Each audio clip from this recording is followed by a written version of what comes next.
सुप्रिया जी, एक जवाब आपका इस पर, क्योंकि ये सच है कि एसआईटी जांच कर रही है और जो धाराएं हैं वो और भी गंभीर लगा दी गई हैं। इसको खुद ही वो कॉन्स्पिरेसी बता रहे हैं पहले से और कह रहे हैं कि ये सडन एक्सीडेंट नहीं था, प्री प्लान कॉन्स्पिरेसी थी। वो कह रहे हैं निष्पक्ष जांच हो रही है तो फिर मंत्री का इस्तीफा क्यों? राकेश टिकैत जी भी हमारे साथ जुड़ गए। राकेश जी, इसके बाद फौरन आपके पास आऊंगी। अंजना जी, मेरा गला थोड़ा सा खराब है, तो I will request all of you to bear with me. मैं सिर्फ एक सवाल यहां पर पूछना चाहती हूं। पब्लिक जीवन में, सार्वजनिक जीवन में एक कहावत कही जाती है, Caesar's wife needs to be above suspicion. Caesar की पत्नी तक पर अंदेशा नहीं लग सकता है। यहां पर तो पुत्र एकमात्र नामजद अभियुक्त है किसान नरसंहार का, जिसको सुप्रीम कोर्ट द्वारा मॉनिटर्ड एसआईटी कहती है सोची समझी जानबूझकर साजिश रची गई थी।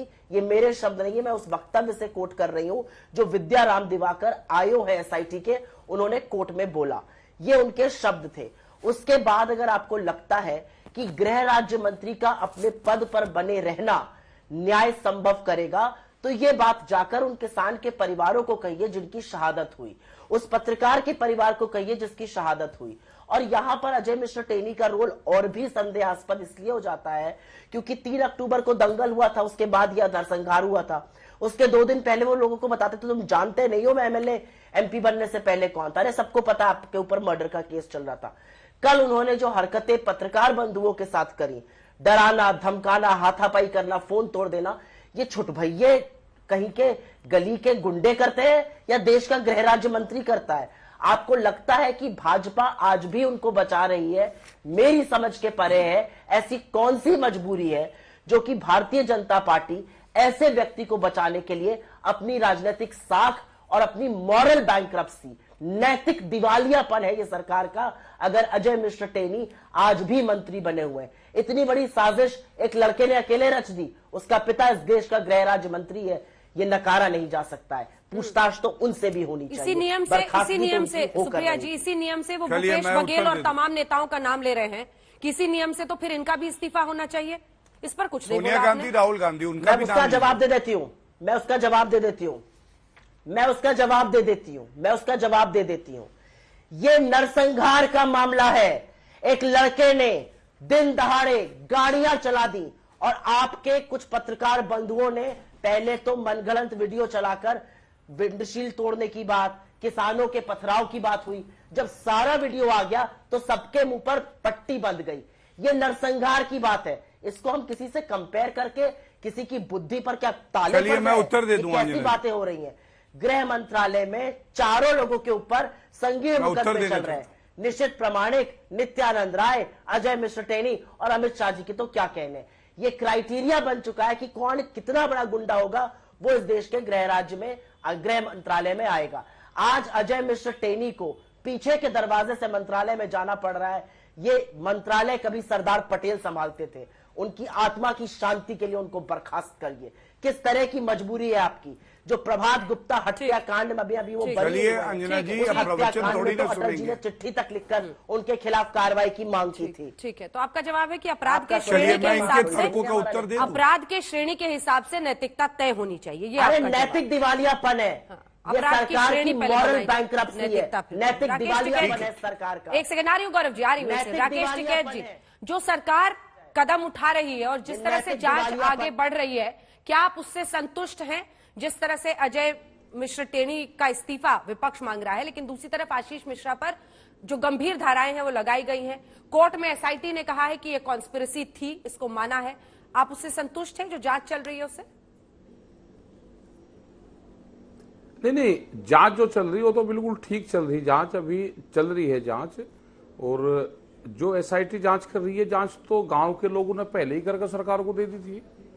जांच बिल्कुल ठीक हुई, उस पर काम हो रहा है। लेकिन जो एक वीडियो जिससे झगड़ापूर्ण रूप से शुरू हुआ, जो गृह राज्य मंत्री है उन्होंने जो 10 दिन पहले की जो वीडियो है, जो 25 तारीख के आसपास की, मतलब उसी से ही ये होता है कि पूरा जो प्लान है, प्लान में ये भी शामिल है। इसी के तहत 120B का मुकदमा है और नैतिकता के आधार पे सरकार को, क्योंकि भाई सरकार के लोग कब तक बचाएंगे उनको और कब तक वो स्पष्टीकरण देंगे? वे जब इस केस से बरी हो जाए पूर्ण रूप से, भाई सजा होगी तो जेल चले जाएंगे, जब बरी हो जाएगा तो उन्हें दोबारा बना देना और बड़ा पद दे देना। लेकिन जिस तरह के साथ में पत्रकार के साथ में कल हुआ, क्या वो ठीक था? भाई पत्रकार क्वेश्चन करेगा, देश का पत्रकार स्वतंत्र है, आप उसका जवाब दो ना। हमने बहुत पहले से कह रहे कि बंदूक का पहरा है, तो वो ये है वो बंदूक का पहरा जो कैमरा और कलम पर हम बात करते थे। आप जवाब दो, प्रेस आजाद है देश की, वे कोई भी क्वेश्चन करती है तो आप उसका जवाब दो। जवाब क्यों नहीं दे रहे और सरकार क्यों बचाना चाहती है उसको? ठीक, गौरव जी।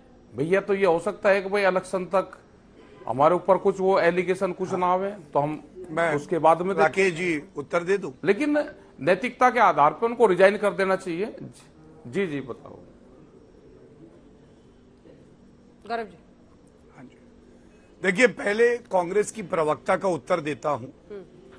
जब मैंने सवाल किया सोनिया गांधी भ्रष्टाचार के आरोप पे जमानत पे बाहर है, तो उन्होंने कहा कि नहीं वो अलग तरीके का एक अपराध है और ये नरसंहार था, यही सुना मैंने। अंजना जी आपको याद है सबसे बड़ा नरसंहार 1984 के दंगे सिखों का हुआ। राजीव गांधी ने कहा बड़ा पेड़ गिरता है तो धरती हिलती है, और अभी कुछ सप्ताह पहले जगदीश टाइटलर को कांग्रेस पार्टी ने फिर से पदोसीन किया, पद दे दिया। क्यों दिया ये नहीं बताएंगे। तो ये नरसंहार करने वालों को आप सम्मान दे रहे हैं। सज्जन कुमार सिख परिवार 35 साल तक इंतजार करते रहे, उनको इंसाफ नहीं मिला। और अगर Caesar's wife should be above suspension तो Rajiv Gandhi's wife should not be above suspension. Christian Michel नाम लेते हैं सोनिया गांधी का, भ्रष्टाचार की बात नेशनल हेराल्ड में आती है सोनिया गांधी, राहुल गांधी, लेकिन नहीं, Rajiv Gandhi's wife should not be above suspension. तीसरी बात, Adhir Ranjan Chowdhury leader of opposition है, लीडर ऑफ ऑपोजिशन बनाया आपने, उनके ऊपर 302 का मुकदमा चल रहा है। अंजना जी मैं पूछना चाहता हूं, अधीर रंजन चौधरी के ऊपर खुद एक मुकदमा हत्या का चल रहा है, उनको लीडर ऑफ ऑपोजिशन बना दिया। एक हिबी एडेन है, सांसद हैं, इनके ऊपर रेप का मुकदमा चल रहा है। प्रियंका वाड्रा गांधी कहती है लड़की हूं, लड़ सकती हूं, लेकिन हिबी एडेन आपके सांसद हैं, वो तो रेप के मुकदमे में आरोपी हैं। तो ये दोहरे मापदंड आप लाते कहां से हो? अब मैं एक बात और कहता हूं, जो राकेश टिकैत जी ने सवाल किया। राकेश टिकैत जी देखिए, मैं तो ये मानता हूं कि किसान इस देश की आन बान शान है, और आपको तो याद ही होगा, आपकी जो याददाश्त है बड़ी दुरुस्त रहती है। जब ये प्रकरण हुआ उस वक्त आपने मध्यस्थता करी और वो हम काबिले तारीफ मानते हैं। उस वक्त कुछ मांगे आई थी आपकी तरफ से और लोगों की तरफ से भी। क्या उत्तर प्रदेश सरकार ने वो मांगे नहीं मांगी? मान ली, और उसमें ये कहीं नहीं था कि मंत्री इस्तीफा दे। और दूसरी बात, राकेश जी क्या आप नहीं मानते कि चार्जशीट दाखिल होने का एक समय है विधिक, 90 दिन के अंदर होनी चाहिए? अभी वो 90 दिन पूरे भी नहीं हुए। राकेश जी क्या इतना भी इंतजार नहीं करना चाहिए और सर्वोच्च न्यायालय पे भरोसा करें?